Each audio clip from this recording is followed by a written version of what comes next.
ബഹുമാന്യനായിട്ടുള്ള Papputty master, വിവിധ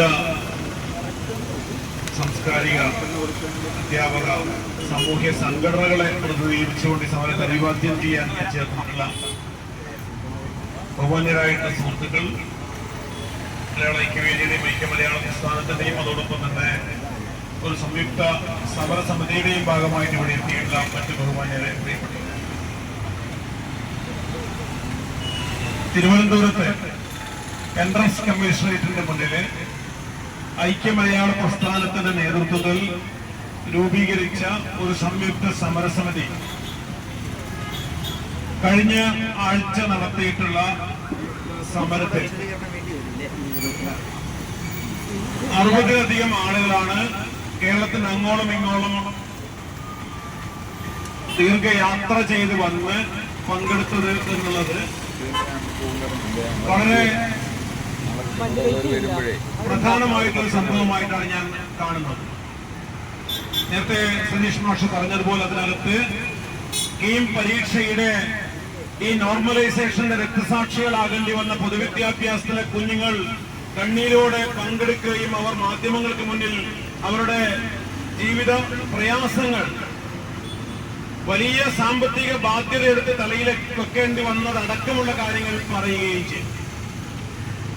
ഞാൻ അന്ന് എൻട്രൻസ് കമ്മീഷൻ അസിസ്റ്റന്റ് കമ്മീഷനെയാണ് ഞങ്ങൾ കണ്ടിരുന്നത്. ഞങ്ങൾ കാണാൻ വേണ്ടി പോയ സമയത്ത് ഒരു എക്കണോമിക്സ് ഞാൻ അദ്ദേഹത്തോട് പറയുകയുണ്ടായി. അതിങ്ങനെയാണ്: കേരളത്തിലെ ഏറ്റവും മികച്ച, കോഴിക്കോട് ഏറ്റവും മികച്ച ഒരു CBSE സ്കൂളിൽ ഒരു കുഞ്ഞിനെ പഠിപ്പിക്കാൻ ഒരു വർഷം പരമാവധി 1 ലക്ഷം രൂപയിൽ താഴെ 50,000 60,000 രൂപയുണ്ടെങ്കിൽ പഠിപ്പിക്കാം. 10-12 കൊല്ലം പഠിപ്പിച്ചാലും 6-7 ലക്ഷം രൂപയാണ് ഒരു കുഞ്ഞിനെ പഠിപ്പിക്കാൻ വേണ്ടി വേണ്ടത്. അപ്പൊ അങ്ങനെ ഒരു കുട്ടി CBSEയിൽ പഠിച്ച് വലിയ തരത്തിലുള്ള ഒരു വീട്ടിൽ നിന്നൊക്കെയുള്ള പിന്തുണയോട് കൂടിയിട്ട് ഈ എൻട്രൻസ് പരീക്ഷ എഴുതുകയാണെങ്കിൽ ഇന്നത്തെ സാഹചര്യം വെച്ചിട്ട് അവന് CETയിലോ TKMലോ തൃശ്ശൂരോ ഒക്കെയുള്ള കേരളത്തിന്റെ അഭിമാനമായിട്ടുള്ള കേരള സർക്കാർ അതിന്റെ വലിയ രീതിയിലുള്ള മുതൽ മുടക്ക് നടത്തിയിട്ടുള്ള സ്ഥാപനങ്ങളിൽ അവന് എളുപ്പത്തിൽ പ്രവേശനം ലഭിക്കുന്ന ഒരു സാധ്യതയുണ്ട്. അവൻ അതിന് മുടക്കേണ്ടത് 1 മുതൽ 12 വരെ ക്ലാസ്സിൽ ചേരാൻ വേണ്ടിയിട്ട് 6-7 ലക്ഷം രൂപ വളരെ ഗഡുക്കളാക്കിയിട്ട് അടച്ചാൽ മതിയാവും.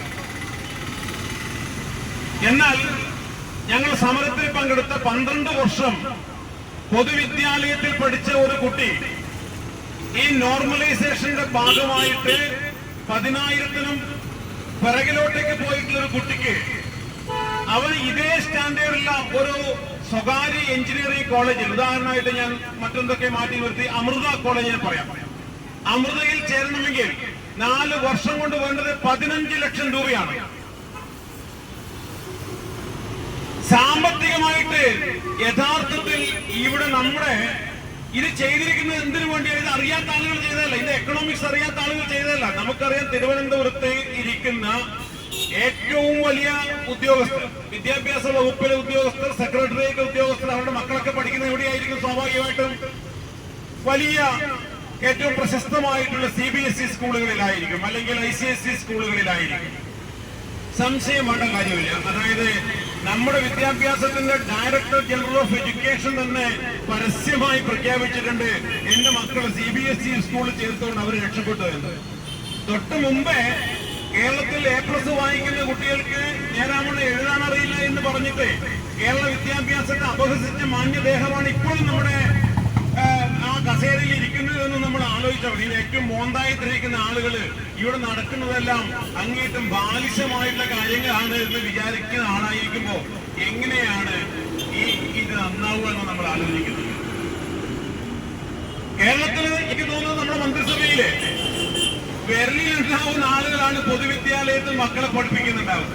ബാക്കി എല്ലാ ആളുകളും നമുക്കറിയാം, വലിയ രാഷ്ട്രീയ പത്രങ്ങളിലെ ഈ പറയുന്ന വലിയ എറണാകുളത്തെ ഏറ്റവും വലിയ ഇന്റർനാഷണൽ സ്കൂളുകളിൽ പഠിച്ച് ഏതോ ഒരു സ്കോളർഷിപ്പ് നേടുമ്പോൾ വലിയ വാർത്തയായിട്ട് വരികയാണ് നമ്മുടെ മന്ത്രിമാരുടെ മക്കളുടെ വിശേഷങ്ങൾ. ആരെങ്കിലും ഈ പറയുന്ന നമുക്ക് ലജ്ജ തോന്നുന്ന, അല്ലെങ്കിൽ എന്തുകൊണ്ടാണ് നമ്മൾ ഈ സമരത്തിലേക്ക് പോകുന്നത്? മലയാള ഐക്യവേദി യഥാർത്ഥ നേരത്തെ പറഞ്ഞതുപോലെ നമ്മൾ ഭാഷയിലെയും അതുപോലെ തന്നെ ഭാഷ അവഗണിക്കപ്പെടുന്നതിനെതിരെ ഭരണരംഗങ്ങളിൽ, കോടതിയിൽ, വിദ്യാഭ്യാസത്തിൽ ഭാഷ അവഗണിക്കുന്നതിനെതിരെ സമരം ചെയ്യുന്ന ഒരു പ്രസ്ഥാനമാണ്. വലിയ മുന്നേറ്റങ്ങൾ ഉണ്ടാക്കിയിട്ടുണ്ട്. കേരളത്തിലെ ഈ പറയുന്ന ബിരുദതലം വരെയുള്ള പരീക്ഷകളിൽ മലയാളത്തിൽ കൂടി ചോദ്യങ്ങൾ നൽകണമെന്ന് പറയുന്നതിന് വേണ്ടി 19 ദിവസം നിരാഹാരം കടന്ന് അത് സാധ്യമാക്കിയിട്ടൊരു പ്രസ്ഥാനമാണ്. പ്രൈമറി സ്കൂൾ പരീക്ഷയിൽ കഴിഞ്ഞ 24 വർഷമായിട്ട് 1 മാർക്കിന്റെ മലയാളത്തിന്റെ ചോദ്യമില്ലാതെയാണ് ഇവിടെ പരീക്ഷ നടന്നത്. DLED പഠിക്കുന്ന വിഷയത്തിൽ മലയാളത്തിൽ നിന്ന് മാത്രം 1 മാർക്കിന്റെ ചോദ്യമില്ലാതെ പരീക്ഷ നടത്തിയിട്ടാണ് ഇവിടെ അധ്യാപകരെ നിയമിച്ചിട്ടുള്ളത്. PSC. ഇനി പ്രൈവറ്റിലാണെങ്കിൽ അവർക്ക് നേരത്തെ KER പ്രകാരം അവർക്ക് ശമ്പളം കിട്ടണമെങ്കിൽ അവർ 10ാം ക്ലാസ് വരെയോ 12ാം ക്ലാസ് വരെയോ മലയാളം ഒരു വിഷയമായിട്ട് പഠിച്ചിരിക്കണം എന്ന് പറയുന്ന നിബന്ധനയുണ്ട് നമ്മുടെ വിദ്യാഭ്യാസത്തിന്റെ മാഗ്ന കാർട്ട എന്ന് പറയുന്ന KER. അത് വേണ്ട എന്ന് ഗവൺമെന്റ് ഉത്തരവ് ഇറക്കുകയുണ്ടായി. അപ്പൊ ഇതിനെതിരെ സമരം നടത്തിയിട്ട്, ഈ 2 കാര്യങ്ങൾക്കെതിരെ സമരം നടത്തിയിട്ട് ആ ഉത്തരവ് പിൻവലിക്കുക. സെക്കൻഡ് തലം വരെയെങ്കിലും മലയാളം പഠിക്കാത്ത ഒരൊറ്റ ഒരാൾക്ക് കടന്നു ചെല്ലാൻ കഴിയാത്ത ഒരു സ്ഥലമാണ് നമ്മുടെ ഈ പറയുന്ന മലയാളം ഏറ്റവും പ്രാധാന്യത്തോടുകൂടി പഠിപ്പിക്കുന്ന നമ്മുടെ LP ക്ലാസ്സുകൾ. അതുപോലെ തന്നെ PSC പരീക്ഷയിൽ മലയാളത്തിൽ നിന്നുള്ള ചോദ്യങ്ങൾ ഉണ്ടാവണം. അവസാനം കേരള മുഖ്യമന്ത്രി അടക്കം ഇടപെടുത്തിക്കൊണ്ട് വലിയ സമരം നടത്തിയിട്ട് നമ്മളത് സാധിച്ചെടുത്തു. 10% ശാസ്ത്രത്തിനും സാമൂഹ്യ ശാസ്ത്രത്തിനും ഉള്ളതുപോലെ തന്നെ 10% ചോദ്യങ്ങൾ ഇവരുടെ DLED-ന് തുല്യ നിലയിൽ പഠിക്കുന്ന മലയാളത്തിൽ നിന്നും ചോദ്യങ്ങൾ വരുന്നു. ഈ ചോദ്യങ്ങൾ 10 മാർക്കിന് വന്നതെല്ലാം ചിലപ്പോൾ പൊട്ട ചോദ്യങ്ങളൊക്കെ ആയിരിക്കും. അതെല്ലാത്തിനും പൊട്ടെ, മലയാളത്തിന് മാത്രമല്ല. ഈ പറയുന്ന പലതിലെയും പ്രസിഡന്റ് ആരാണ് ഒക്കെ ചോദിക്കുന്ന ചോദ്യങ്ങളാണ്. അതൊക്കെ നമ്മൾ പോട്ടെ, രണ്ടാമത്തെ വിഷയം, അത് പരിഷ്കരിക്കേണ്ട വേറൊരു വിഷയമാണ്. എന്നാൽ ഒരു വിഷയം എന്ന നിലയിൽ, ഒരു ജ്ഞാനമേഖല എന്ന നിലയിൽ നമ്മുടെ കുട്ടികൾ ഇത് നോക്കുന്നേ ഇല്ല. അവർ മലയാളം നോക്കുന്നേ ഇല്ല. അവർ ശാസ്ത്രം പഠിക്കുന്നു, അതിന്റെ ശാസ്ത്രജ്ഞന്മാരെ പഠിക്കുന്നു, ശാസ്ത്രതത്വങ്ങൾ പഠിക്കുന്നു, സാമൂഹ്യ ശാസ്ത്രം പഠിക്കുന്നു, ഇംഗ്ലീഷ് പഠിക്കുന്നു, വിദ്യാഭ്യാസം മറ്റു തത്വങ്ങൾ പഠിക്കുന്നു. അപ്പൊ മലയാളം അവർ നോക്കുന്നില്ല. അവരെ പഠിപ്പിക്കേണ്ടത് പൂർണ്ണമായിട്ട് മലയാളത്തിലാണ്. ഈ കാര്യങ്ങളൊക്കെ ചെയ്യുന്ന ഒരു പ്രസ്ഥാനം എന്ന നിലയിൽ തന്നെയാണ് ഈ വിഷയം നമ്മൾ ഏറ്റെടുക്കുന്നത്. കാരണം പൊതുവിദ്യാലയങ്ങൾ ഉണ്ടെങ്കിലല്ലേ പൊതുവിദ്യാലയത്തിലൂടെ നമുക്ക് ഈ പറയുന്ന മലയാള മാധ്യമ വിദ്യാലയങ്ങളെന്ന് ആവശ്യപ്പെടാൻ കഴിയും. ഇവിടെ പൊതുവിദ്യാലയം എന്ന് പറയുന്ന സങ്കല്പത്തിൽ തന്നെ അടിയോടെ കരിച്ചു കളയുന്ന രീതിയിലാണ് ഇവരുടെ വിഷപ്രയോഗങ്ങൾ നടന്നുകൊണ്ടിരിക്കുന്നത്. വളരെ രഹസ്യമായിട്ടുള്ള വിഷപ്രയോഗങ്ങൾ നടന്നുകൊണ്ടിരിക്കുന്നത്. എനിക്ക് ലജ്ജ തോന്നുന്ന, സ്വയം തോന്നുന്ന കാര്യം എന്താണെന്ന് പറയാം, നമ്മളിത് അറിയാൻ എങ്ങനെയാണ് ഇത്രയും വൈകിപ്പോകുന്നത്. 2020 നമ്മുടെ കുട്ടികളുടെ 54 മാർക്ക് അവർ വെട്ടിച്ചുരുക്കി. CBSEക്ക് 10 24 മാർക്ക് അദ്ദേഹം കൂട്ടിക്കൊടുത്തു. ആലോചിച്ചു, നമ്മുടെ കുട്ടികൾ എത്ര പിറകിൽ പോയി. 54 മാർക്ക് വെട്ടിക്കുറച്ചിട്ട് നമ്മൾ അറിഞ്ഞിട്ടില്ല. നമ്മളെ കുട്ടികൾ, നമ്മൾ എപ്പോഴും പത്രം എടുത്ത് നോക്കുമ്പോൾ പൊതുവിദ്യാഭ്യാസ പ്രവർത്തനത്തിൽ നമുക്ക് ലജ്ജ തോന്നും. ഈ റിസൾട്ട് വന്ന ദിവസം, കാരണം ഇതിന്റെ ജാക്കറ്റ് പരസ്യങ്ങൾ ഉണ്ടാവും, വലിയ പരസ്യങ്ങൾ. എല്ലാം CBSE സ്കൂളുകൾ പഠിച്ച ആളുകൾ. എന്റെ വീട്ടിൽ തൊട്ടടുത്ത് റാങ്ക് കിട്ടിയിരുന്നു. ഇതിനകത്ത് പ്രധാനപ്പെട്ട റാങ്ക് കിട്ടിയിരുന്നു. ആ കുട്ടി പഠിച്ചത് CBSE സ്കൂളിലാണ്.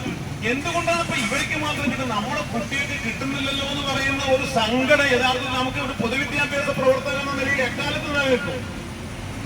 ഒരു വർഷം CBSE പരീക്ഷ നടത്തിയിട്ടില്ല. കോവിഡ് മൂർത്തിന്റെ ദശയിൽ നമ്മളും എന്താ ചെയ്ത്, അധ്യാപകരും PPE കിറ്റൊക്കെ ഇട്ട് ഡബിൾ മാസ്ക് ഒക്കെ വെച്ച് തൊട്ട സാനിറ്റൈസർ മൊത്തത്തിലടിച്ച് ഒരു സാനിറ്റൈസറിന്റെ മണ മൊത്തത്തിൽ മനുഷ്യന്മാർക്ക്. അങ്ങനെ നമ്മൾ പൊതുപരീക്ഷ നടത്തിയിരുന്നു. ഇവിടെ കുട്ടികൾക്ക് വന്നു. പിന്നെ ചെറിയ സംശയമുള്ള ആളുകളെല്ലാം ഈ പറഞ്ഞ PPE കിറ്റ് ഒരു റൂമിൽ ഒറ്റനങ്ങൾ മുട്ടാണ്ട് എത്തി ആണ് മാഷന്മാർ തൊടാണ്ട് കൊടുത്ത് ഇങ്ങനെയൊക്കെ ക്വസ്റ്റ്യൻ കൊടുത്ത് നമ്മൾ പരീക്ഷ നടത്തി. ഓർമ്മയുണ്ടോ? 2020 പരീക്ഷ, ഒരു പൊതുപരീക്ഷ നടക്കണം ഇവിടെ. അത് കേരള പൊതുസമൂഹത്തിന് ബോധ്യപ്പെടുത്തണം. അങ്ങനെ വരുന്ന കുട്ടികളാണ് ഇവർ. അതാണ് പൊതുപരീക്ഷയുടെ അന്തസത്ത, പ്രാഥമികം. അത് ഒരു പൊതുസമൂഹത്തിന്റെ വിശ്വാസ്യതയുടെ അടയാളമാണ്. അത് നടത്തിയിട്ട് നമ്മൾ കുട്ടികൾക്ക്, പക്ഷേ കുട്ടികളോട് നമ്മൾ അങ്ങേയറ്റം ചേർന്ന് നിന്നു. അവർക്ക് ഫോക്കസ് ഏരിയ 40% കൊടുത്തു. ഈ പറയുന്ന ഇരട്ടി ചോയ്സ് കൊടുത്തു. ഇഷ്ടം സമയത്തിനകത്ത് നിങ്ങൾ കൂടുതൽ അറ്റൻഡ് ചെയ്യാൻ പറ്റുന്നില്ല എങ്കിലും അങ്ങനെ ഓപ്ഷൻ കൊടുത്തു. അങ്ങനെ കുട്ടികൾക്ക് സാമാന്യം നല്ല സ്കോർ കിട്ടിയ ഒരു വർഷമായിരുന്നു. അന്ന് CBSEക്കാരുടെ കയ്യിലുണ്ടായിരുന്നു സ്കൂളിൽ നിന്ന് 9ാം ക്ലാസ്സിലും 11ാം ക്ലാസ്സിലും അല്ലെങ്കിൽ 8ാം ക്ലാസ്സിലും ഒക്കെ പഠിച്ച മാർക്ക് ടീച്ചർ കൊടുത്ത് മാർക്ക് നോക്കിയിട്ട് കൊടുത്ത് ഒരു അണ്ടായ മാർക്കാണ് അവരുടെ കയ്യിൽ ഉണ്ടായത്. വേറെ ഒന്നും ഉണ്ടായിരുന്നില്ല, പൊതുപരീക്ഷ ഉണ്ടായിരുന്നില്ല. അക്കൊല്ലം നമ്മുടെ കുട്ടികൾ 54 മാർക്ക് ഓർക്കുകയും അവർക്ക് 10, 23 കൂട്ടി കൊടുക്കുകയും ചെയ്തു 8ാം ക്ലാസ്സിലേക്ക് 9ാം ക്ലാസ്സിലെ മാർക്ക് കിട്ടുകയും അങ്ങനെ ഉള്ള പരിപാടികൾ നടന്നിരുന്നതുകൊണ്ട് നമ്മുടെ കൺമുന്നിൽ നമ്മൾ പൊതുവിദ്യാഭ്യാസ പ്രവർത്തകരായി ജീവിക്കുന്ന നമ്മുടെ കൺമുന്നിൽ നടന്നിരുന്നു. നമ്മൾ കണ്ടില്ല, അറിഞ്ഞിട്ടില്ല. അതിനുശേഷം 40 മാർക്ക് കുറച്ചു. കഴിഞ്ഞ വർഷം 14 മാർക്ക് കുറച്ചു. CBSEക്ക് 13 മാർക്ക് കൂട്ടിക്കൊടുത്തു. ഇക്കുറി 27 മാർക്ക് കുറച്ചു. അവർക്ക് 8 മാർക്ക് കൊടുത്തു. 35 മാർക്കിന്റെ വ്യത്യാസം. ഒന്നാം റാങ്കിൽ സതീശൻ മാഷ് പറഞ്ഞതുപോലെ പറയുന്ന കുട്ടി 85ാമത്തെ റാങ്ക് വരുന്നു. ഇത് നമ്മുടെ മുമ്പിൽ നടക്കുന്നുണ്ട് എന്നുള്ളത് നമ്മളെപ്പോലെ ഒരു മനുഷ്യൻ എങ്ങനെ തിരിച്ചറിയാം? ഒരു സാധാരണ ആളെ എങ്ങനെ തിരിച്ചറിയാം? നമുക്ക് ഈ എന്തെങ്കിലും കമ്മീഷനിലേക്ക് പോകാൻ കഴിയും. അങ്ങോട്ടേക്ക് അതിന്റെ കോൺഫറൻസ് സെക്ഷനിൽ നടക്കുന്ന കാര്യങ്ങൾ എന്താണെന്നുള്ളത് അതില് വലിയ അഴിമതി അടക്കം നടക്കുന്നുണ്ട് എന്ന് പറയുന്ന വാർത്തകൾ ഉണ്ടായിരുന്നു ഇടക്കാലത്ത്. സ്ഥിരമായിട്ട് ചില സ്ഥാപനങ്ങളിൽ മാത്രം വരുന്ന റാങ്കുകൾ.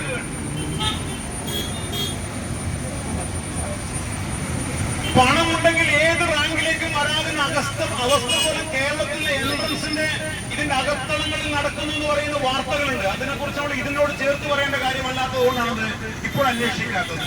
അത്രയും രഹസ്യമായി കാര്യങ്ങൾ നടക്കുന്ന ഒരു സംഭവത്തിനകത്തുള്ള കാര്യം നമ്മൾ എങ്ങനെ ഒരു സാധാരണക്കാരൻ അറിയണോ?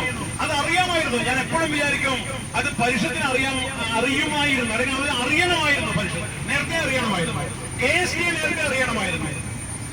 ഇങ്ങനെ ഒരു സമീകരണം നടക്കുന്നുണ്ട്. വ്യക്തിപരമായിട്ട് ഞാൻ ഇത് മനസ്സിലാക്കിയത് എപ്പോഴാണെന്ന് പറഞ്ഞാൽ ഈ പറയുന്ന ഈ ഫോക്കസ് ഏരിയക്ക് അകത്തുനിന്നും ചോദ്യങ്ങൾ ഉണ്ടാകുമെന്ന് പറഞ്ഞിട്ട് ഈ പരീക്ഷയുടെ ഏതാനും ആഴ്ചകൾക്ക് മുമ്പ് ഫോക്കസ് ഏരിയ മാത്രം പഠിച്ച കുട്ടികൾക്ക് 70% മാർക്ക് B+, ബാക്കിയുള്ള A+ഓ Aയോ കിട്ടണമെങ്കിൽ കുട്ടി ബാക്കിയുള്ള 30% ഭാഗം കൂടി പഠിക്കണമെന്ന് പരീക്ഷയുടെ 1 മാസം മുമ്പേ ക്വസ്റ്റ്യൻ പേപ്പർ വർക്ക്ഷോപ്പിൽ വെച്ച് തീരുമാനിക്കുകയാണ്. വേറെ ഒടുന്നല്ല, കുട്ടി അറിയില്ല. കേരളത്തിൽ SSLC +2 പരീക്ഷ എഴുതേണ്ട കുട്ടികൾ അറിഞ്ഞിട്ടില്ല. ക്വസ്റ്റ്യൻ പേപ്പർ ഉണ്ടാക്കുമ്പോഴാണ് അവിടെ തീരുമാനിക്കുന്നത് ഈ പറയുന്ന നോൺ ഫോക്കസ് ഏരിയയിൽ നിന്നാണ് 30% ചോദ്യങ്ങളുണ്ടെന്ന്. ഇത് പരീക്ഷാ ഹാളിൽ വെച്ചിട്ടാണ് അറിഞ്ഞിരുന്നെങ്കിൽ നമ്മൾ പഠിക്കുന്ന കുട്ടികൾ ആത്മഹത്യ ചെയ്യുന്ന ഞാൻ വിചാരിക്കുന്നത്. അവിടെ പങ്കെടുത്ത നമ്മുടെ സുഹൃത്തുക്കൾ പറഞ്ഞത് ഇങ്ങനെ ഒരു വലിയ പാതകം നമുക്ക് ചെയ്യേണ്ടി വരുന്നു, എന്ത് ചെയ്യും ഞങ്ങൾ എന്ന് അവിടുത്തെ സുഹൃത്തുക്കൾ ധാർമ്മികമായ അവരുടെ പ്രയാസം കൊണ്ട് പറഞ്ഞ കാര്യം ഒരു പൊതുമാധ്യമത്തിൽ എഴുതിയതിന്റെ പേരിൽ ആണ് ഈ പറയുന്ന 1.5 വർഷക്കാലം അല്ലെങ്കിൽ 1 വർഷക്കാലത്തിലധികം ഞാൻ ഈ പറയുന്ന ഹയർ സെക്കൻഡറി ഡയറക്ടറേറ്റിന് ഓഫീസിന്റെ മുമ്പിൽ ഇരിക്കേണ്ടി വന്നത്. ആ സമയത്ത് നേരത്തെ എൻട്രൻസ് അസിസ്റ്റന്റ് കമ്മീഷണർ ആയിരുന്ന ഒരാളാണ് നിർഭാഗ്യവശാൽ ഇപ്പോൾ നമ്മുടെ അക്കാഡമിക് ജോയിന്റ് ഡയറക്ടർ. അദ്ദേഹത്തിന് ഇതിന്റെ ഉള്ളിൽ ഇമാതിരി ഒരു പണി നടക്കുന്നുണ്ട്. അദ്ദേഹം ദേശാഭിമാനികൾ ലേഖനം എഴുതി, നിങ്ങൾ മാർക്ക് അധികം കൊടുത്താൽ ഇങ്ങനെ അപകടം വരുന്നുണ്ട്, ഇത് നിങ്ങൾക്ക് ആർക്കും അറിയില്ല. അപ്പോഴാണ് അതെങ്ങനെയാണ് ഞങ്ങൾക്ക് അതിശയം. നമ്മുടെ മാർക്ക് കുറക്കാൻ നിങ്ങൾക്ക് എങ്ങനെ പറ്റും? നമ്മുടെ കുട്ടികളുടെ മാർക്ക് കുറക്കാൻ എങ്ങനെയാണ്? നിങ്ങളിവിടെ എൻട്രൻസ് കമ്മീഷനിൽ ഇരിക്കുന്ന ആളുകൾ ക്ലർക്കുമാരുടെ പണിയെടുക്കുന്നത്. ഓക്കെ, ഇതൊരു അക്കാഡമിക് പ്രോസസ്സാണ്. ഒരു കുട്ടിയുടെ അവൻ എഴുതിയ പരീക്ഷ കടലാസ് മൂല്യനിർണ്ണയം നടത്തുക, അതിന് സ്കോർ നൽകുക എന്നൊക്കെ പറയുന്നത് ഒരു അക്കാദമികമായ ഒരു പ്രക്രിയയാണ്. ആ പ്രക്രിയയിലൂടെ അവർ നേടിയ മാർക്കിനെ എന്ത് ശരാശരി എടുത്തിട്ടാണ് നിങ്ങൾ ഇവർക്ക് മാർക്ക് കൂടുതലാണ് എന്ന് പറഞ്ഞിട്ട് കുറക്കുന്നത്? ശരാശരി എന്ന് പറയുന്ന സംഗതി തന്നെ യഥാർത്ഥത്തിൽ സ്റ്റാറ്റിസ്റ്റിക്സ് അത് വേണ്ടി വരുമെങ്കിലും ഓരോ വ്യക്തിയുടെയും അവന്റെ പരമാവധിയാണ് വിദ്യാഭ്യാസം എന്ന് പറയുന്ന സ്ഥലത്തെത്തുമ്പോൾ അത് തെറ്റാ. ശരാശരിയിലേക്ക് എല്ലാവരും ഓരോ നിരപ്പാക്കലല്ല നമ്മുടെ വിദ്യാഭ്യാസം. അത് ഞാൻ എല്ലാ സ്ഥലത്തും പണ്ട് പഠിപ്പിക്കാൻ പോകുന്നതെന്ന് പറഞ്ഞ SPD, ഇതാണ് നമ്മുടെ വിദ്യാഭ്യാസം. Zone of proximal development. ഓരോ കുട്ടിയുടെയും അവന്റെ പരമാവധിയിലേക്ക് എത്തിക്കുക, അല്ലെ? നമ്മൾ ട്രെയിനിങ്ങിൽ പറയുന്ന കാര്യം ഓരോ കുട്ടിയും അവന്റെ പരമാവധി എത്തിക്കുക. അങ്ങനെ എത്തിച്ച കുട്ടിയുണ്ടല്ല ചവിട്ടിയിൽ ലെവലാക്കുക ശരാശരി. അപ്പൊ ഇവിടെ നമ്മൾ എന്ത് വിദ്യാഭ്യാസ തത്വം പറയുന്നതൊന്നും ഇവർക്ക് ആരും അവർ ചിരിക്കുകയാണ്. നമ്മള് വിദ്യാഭ്യാസ തത്വങ്ങളും സിദ്ധാന്തങ്ങളൊക്കെ പറയാമല്ലോ. ജ്ഞാന നിർമ്മിതി എന്ന് പറയും, സാമൂഹ്യ ജ്ഞാന നിർമ്മിതി എന്ന് പറയും, വിമർശനാത്മക, ഇതെല്ലാം അവർക്ക് കളിയാക്കലാണ്, സുയിപ്പാണ് ശരിക്കും പറഞ്ഞാല്. നമ്മൾ ഉദ്യോഗസ്ഥന്മാർക്ക് ഇതെല്ലാം പറയട്ടെ, ഇതെല്ലാം നമ്മൾ ഇവിടെ ഏർപ്പാടാക്കിയിട്ടുണ്ട് എന്നാണ് അവർ ചിരിയ അർത്ഥം. ഇവരെന്ത് വളരെ ഭ്രാന്ത് പറയട്ടെ. ഇങ്ങനെയുള്ള ആളുകളാണ് നമ്മുടെ ഉന്നത ഉദ്യോഗസ്ഥരെന്നുള്ളതാണ് നമ്മുടെ ഏറ്റവും വലിയ ശാപം. അതിൽ നിന്ന് മനസ്സിലാക്കാൻ ഇവിടെയുള്ള മന്ത്രിമാർക്കോ അതിന്റെ കൂടെ അല്ലെങ്കിൽ ഒന്നെങ്കിൽ അവരുടെ ഓഫീസ് സ്റ്റാഫില് മനുഷ്യന്മാരായിട്ടുള്ള ആളുകൾ ഉണ്ടാവും വിചാരിക്കുക. വിദ്യാഭ്യാസത്തെ കുറിച്ച് അറിയാമെങ്കിൽ ആരെങ്കിലും അറിയുന്ന ഒരാളവിടെ അങ്ങനെ ഒരാളും ഇല്ല. നമ്മുടെ വിദ്യാഭ്യാസ മന്ത്രിയുടെ ഓഫീസിലെ ആളുകളെ കുറിച്ചൊക്കെ നേരത്തെ പലതും പറഞ്ഞു. ഞാൻ ആ വിഷയത്തിലേക്ക് കിടക്കുന്നത്. എന്തായാലും ഈ പറയുന്ന രണ്ട് കാര്യങ്ങളെ ശ്രദ്ധിക്കേണ്ടേ ഉള്ളൂ. CBSE-യുടെ ഇവിടെ CBSE ആണ് മഹത്തരം എന്നാണല്ലോ എല്ലായ്പ്പോഴും പറയുന്നത്. CBSE മഹത്തരമാണ്. അവിടെ ഭയങ്കര സംഭവമാണ്. എങ്ങനെയാണ് CBSE-യുടെ സ്കോർ ശരാശരി കുറഞ്ഞിരിക്കുന്നത്? രണ്ട് കാരണങ്ങൾ കൊണ്ടാണ്. ഒന്ന്, അത് ദേശീയ നിലവാരത്തിൽ കണക്കെടുക്കും. ഈ പറയുന്ന നമ്മുടെ ഈ വിഷയം വരുന്നതിന് ആ ദിവസം ഹിന്ദുവിൽ ഒരു ലേഖനം ഉണ്ടായിരുന്നു. ഒരു ശ്രീനിവാസൻ, അദ്ദേഹം തമിഴ്നാട് ആസൂത്രണ ബോർഡ് അംഗമാണ്. പിന്നെ ഒരു ദുരൈ, അദ്ദേഹം ബിസ്മിലാനിയിലെ അധ്യാപകനാണ്. ഇവർ രണ്ടുപേരും കൂടിയിട്ട് ഹിന്ദുവിൽ ഒരു ലേഖനം എഴുതി. മാർക്ക് കംപ്രഷൻ, മാർക്ക് ഇൻഫ്ലേഷൻ എന്ന് പറഞ്ഞിട്ട്, mark inflation and mark compression എന്ന് പറഞ്ഞിട്ടുള്ള ലേഖനമാണ്. അതിൽ പറയുന്ന കാര്യം, ഇന്ത്യയിലെ സംസ്ഥാനങ്ങളിൽ CBSE-യിൽ 12 സംസ്ഥാനങ്ങൾ എണ്ണി പറയുന്നു. അവിടെയെല്ലാം 60% ശരാശരി റിസൾട്ട്. എന്നാൽ കേരളത്തിലെ CBSE-യുടെ റിസൾട്ട് എത്രയാണ്? 99.6 മാഷ് പറഞ്ഞു. നമ്മുടെ ഹയർ സെക്കൻഡറി റിസൾട്ട് 78 പൊതു റിസൾട്ട്. 78 റിസൾട്ട്. CBSE-ക്ക് 99.61 ഒരാൾക്ക് ഒരു പരാതിയില്ല. നമുക്കങ്ങനെ 90 കിടന്ന് അയ്യോ മാർക്ക് ദാനം കോരിക്കൊടുക്കുന്നു, വിവരമില്ല, മന്ത്രിമാർ പറയും അക്ഷരം എഴുതാൻ അറിയില്ല. പരസ്യമായിട്ട് കേരളത്തിലെ മന്ത്രിമാരടക്കം പറയും 10ാം ക്ലാസ് കഴിഞ്ഞ കുട്ടിക്ക് അക്ഷരം എഴുതാൻ അറിയില്ല. അത് കാരണം പരിശോധിക്കേണ്ടത് വേറെയാണ്. ഒന്ന്, ഇതിൽ ദേശീയ ശരാശരി എടുക്കുമ്പോൾ സംഭവിക്കും. ഇവിടുത്തെ 99 പോയിട്ട് അടുത്ത 50, 60 വരുമ്പോൾ അവർക്ക് ശരാശരി 60, 65 അവരെ ശരാശരി മാർക്കായിട്ട് നിൽക്കും. ഒന്ന് അത്. രണ്ടാമത്തെ കാര്യം എന്താണ്? CBSE-യുടെ ഗ്രേഡ് A1, A എന്ന് പറയുന്ന 5 വിഷയങ്ങൾ. അവർക്ക് ഒരുപാട് സൗകര്യങ്ങളുണ്ട്. നമ്മൾ ഈ പറയുന്ന ഈ 30% എന്ന് പറയുമ്പോൾ നമ്മൾ അതൊന്നും നോക്കുന്നില്ല. അവർക്ക് ഈ ഒരു വിഷയത്തെ തോറ്റാലും കുഴപ്പമില്ല. അവർക്ക് മ്യൂസിക് പഠിച്ചാൽ മതി, അവർക്ക് ഇലക്ട്രീഷ്യൻ സബ്ജക്ട് ഉണ്ട്, അത് പാസ്സായാലും മതി. നമ്മളിവിടെ ഹിന്ദിയിൽ ചിലപ്പോൾ 30% മാർക്കിൽ തോറ്റു പോകും. ഞാൻ ഹിന്ദി പറയുന്നത് ഏറ്റവും കടുപ്പുള്ള വിഷയം ഹിന്ദി പറയുന്നത്. അപ്പൊ ഞാൻ കഷ്ടി പാസ്സായ ഒരു വിഷയമായിരുന്നു. അപ്പൊ ഇപ്പൊ അങ്ങനെ 30% ആക്കിയിട്ടുണ്ടെങ്കിൽ നമ്മൾ എന്തായാലും SLC-ക്ക് തീർന്നു പോയത്. ഞാൻ വിചാരിക്കുന്നത് ഇങ്ങനെ അവരുടെ ഗ്രേഡിംഗ് എന്താണ്? അവരുടെ ഗ്രേഡിംഗ് എന്ന് പറയുന്നത് A1 ഇത്ര, ആകെ പരീക്ഷ എഴുതിയിൽ 8-1 A1, ആകെ പരീക്ഷ എഴുതിയിൽ 8-1 A, ആകെ പരീക്ഷ എഴുതിയിൽ 8-1 B. മനസ്സിലായില്ലേ? ഇങ്ങനെയാണ് അവരുടെ ഗ്രേഡിങ്. 1000 ആള് പരീക്ഷ എഴുതുന്നെങ്കിൽ ഒരു 130 ശരാശരി ആൾക്ക് A1 കിട്ടും. അപ്പൊ അതിൽ 50 ആളെ ഇല്ലെങ്കിലോ കൊല്ലോ അത് 130 ആക്കും, 130 ആക്കണം. 200 ആളുണ്ടെങ്കിലോ 200 ബുദ്ധിമാനായിട്ട് കുട്ടികൾ ഉണ്ടാവല്ലോ ഒരു കൊല്ലോ. ഇവരെ കണക്കനുസരിച്ചല്ലോ വരുന്നത്. 130 വന്നുകൊണ്ട് അതിന് കണക്കായില്ലോ ബുദ്ധി പഠിച്ചു കൊടുക്കുന്നത്. 200 ഉണ്ട് എന്ത് ചെയ്യും? 130 മതി, ബാക്കി A-ലേക്ക് ചവിട്ടും. ഉണ്ടാക്കിയ റൂമിലേക്ക് ചവിട്ടി വെക്കല ഗ്രേഡ്. അതുകൊണ്ട് ഇത് എപ്പോഴും ഒരു കറക്റ്റായിട്ട് നിൽക്കും. നമുക്ക് പരിപാടി നമ്മള് ഈ കുട്ടികളുടെ മാർക്കിലുള്ള നിങ്ങൾ നോക്കേണ്ടത്. നിങ്ങൾ നോക്കേണ്ടത് എവിടെയാണ്? നമ്മുടെ പാഠ്യപദ്ധതിയിൽ നോക്കണം. നമ്മുടെ പാഠ്യപദ്ധതിയിലാണ് നോക്കേണ്ടത്. കാരണം അത് കുട്ടികൾ കേന്ദ്രീകരിച്ചുകൊണ്ടുള്ളതാണ്. അവന്റെ വ്യത്യസ്തങ്ങളായിട്ടുള്ള അഭിരുചിയെയും അവന്റെ കഴിവുകളെയും അവന്റെ താല്പര്യങ്ങളെയും അടിസ്ഥാനപ്പെടുത്തിയതാണ്. അവന്റെ അന്വേഷണങ്ങളെ, അവന്റെ ചിന്തയെ, അവന്റെ തനിമയാർന്ന നിരീക്ഷണത്തെ, ചിന്താശേഷി എന്ന് പറയുന്ന ഒരു സംഗതിയിലാണ് നമ്മുടെ ക്വസ്റ്റ്യൻ പേപ്പറിന്റെ മൗലികമായിട്ടുള്ള ഘടകങ്ങൾ നമ്മൾ വെച്ചിട്ട് കുട്ടിയുടെ ചിന്താശേഷിയാണ് നമ്മൾ അളക്കുന്നത്. അപ്പൊ ഇത് നമ്മുടെ കരിക്കുലം സമീപനമാണ്. ആ സമീപനത്തെയാണ് നമ്മൾ നടക്കുന്നത്. ആ സമീപനത്തെ നടപ്പിലാക്കുമ്പോൾ നമ്മൾ കുട്ടിയെ ചേർത്ത് നിർത്തും. അവന്റെ CBSE-യുടെ എങ്ങനെയാണ് നടക്കുന്നത്? CBSE-യുടെ നടക്കുന്നത് മൂല്യനിർണ്ണയം അതിനെ വിളിക്കാനും പറ്റില്ല. It's an auditing. ഒരു ഓഡിറ്റിംഗ് നടക്കുന്നത്. ആൻസർ കീ എഴുതുന്ന അച്ചടിച്ച് കൊടുത്തിട്ടുണ്ടാവും. ഇതുണ്ടോ ഇങ്ങനെ നോക്കൂ. ഉണ്ടെങ്കിൽ മാർക്ക്, ഇല്ലെങ്കിലോ അതല്ല വേറൊന്നാന്നുണ്ടാവും, വേറൊരു തരത്തിൽ എഴുതിയിട്ടുണ്ടാവും. മാർക്കില്ല, അവർക്ക് മാർക്കില്ല. ഈ പറഞ്ഞ സാധനം ഈ ടീച്ചർക്ക് തന്നെ ഇത് പഠിപ്പിച്ചിട്ടുണ്ടാവില്ല, ഫിസിക്സ് പഠിപ്പിച്ചിട്ടുണ്ടാവില്ല. ആരാണ് പോകുന്നത്?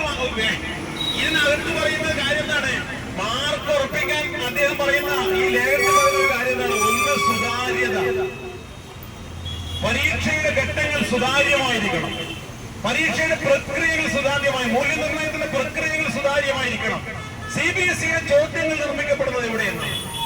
ദേശീയ തലത്തിൽ ഛത്തീസ്ഗഡിലും ബംഗാളിലും പഞ്ചാബിലും കേരളത്തിലും ഉപയോഗിക്കുന്ന ഒരേ ചോദ്യമാണോ? അല്ല. ഓരോ റീജിയണൽ വൈസ് ആയിട്ടാണ് ചോദ്യങ്ങൾ നിർമ്മിക്കുന്നത്. അതിന് എന്തെങ്കിലും അക്കാഡമിക് ബോഡി അവർക്കുണ്ടോ? ഇല്ല. ഒരു ബോഡിയിൽ ആരും കേൾപ്പിക്കും, അവർ ചോദ്യം ഉണ്ടാക്കും, അതിന്റെ ആൻസർ കീയും കൊടുക്കും. വേറെ ഒന്നുമില്ല. ഈ ആൻസർ കീ വെച്ചിട്ട് ആരാ മൂല്യനിർണ്ണയം നടന്നത്? നമ്മുടെ ഇവിടുത്തെ സെൻട്രൽ സ്കൂൾ എത്രണ്ട്?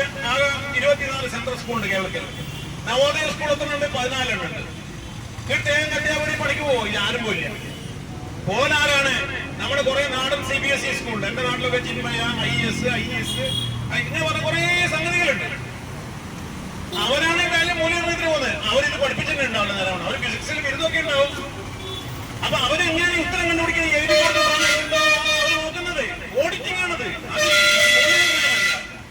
മൂല്യനിർണ്ണയത്തെ കുറിച്ചുള്ള നമ്മുടെ കോൺസെപ്റ്റ് എത്രമാത്രം ചോദ്യങ്ങളൊക്കെ നമുക്ക് ന്യായീകരിക്കാൻ കഴിയുന്ന ഒരുപാട് നമുക്ക് ഒരുപാട് പ്രശ്നങ്ങളുണ്ടാവും. നമുക്ക് ആഭ്യന്തരമായിട്ട് ഒരുപാട് പ്രശ്നങ്ങളിനകത്ത് നമ്മൾ തിരുത്തേണ്ടുന്ന ഒരുപാട് വിഷയങ്ങളുണ്ടാവും നമ്മുടെ വിദ്യാഭ്യാസത്തിൽ. നമ്മുടെ ചോദ്യ നിർമ്മാണത്തിന്റെ രീതി മാറണം, നമ്മുടെ മൂല്യനിർണ്ണയത്തിന്റെ രീതി മാറണം, അങ്ങനെ നിരന്തര മൂല്യനിർണ്ണയത്തിന്റെ രീതിശാസ്ത്രം മാറേണ്ടതുണ്ട്. ഇതെല്ലാം നമുക്ക് ആന്തരികമായ നമ്മുടെ പ്രശ്നങ്ങൾ നമ്മൾ പരിഹരിക്കും. പക്ഷെ ഇത് CBSE-യുമായിട്ട് താരതമ്യപ്പെടുത്തി ഇത് മോശം എന്ന് പറയുന്നത് അത് നമ്മളെന്താ പറയാ, പറയാൻ പാടില്ലെങ്കിലും ഒരു വിരയില്ലാത്ത ആള് വന്നിരുന്ന കൈയില്ലാത്ത എന്ന് പറയല്ലേ എന്ന് പറയുന്ന പരിപാടിയാണ്. ഒരു സുതാര്യതയുമില്ലാതെ ഒരു ആധികാരികതയുമില്ലാതെ നടക്കുന്ന ഒരു സംഭവം. പക്ഷേ ഇതിന്റെ സർട്ടിഫിക്കറ്റ് CBSE എന്നായതുകൊണ്ട് അത് മഹത്തരമാണ് എന്നുള്ള ഒരു പൊതുബോധം അവിടെ ഭയങ്കര കൃത്യമായ യൂണിഫോമിന്റെ ഭയങ്കര സംഭവമാണ്. ഇംഗ്ലീഷിലൊക്കെയാണ് സംഭവം എന്നൊക്കെയാണ് പറയുന്നത്.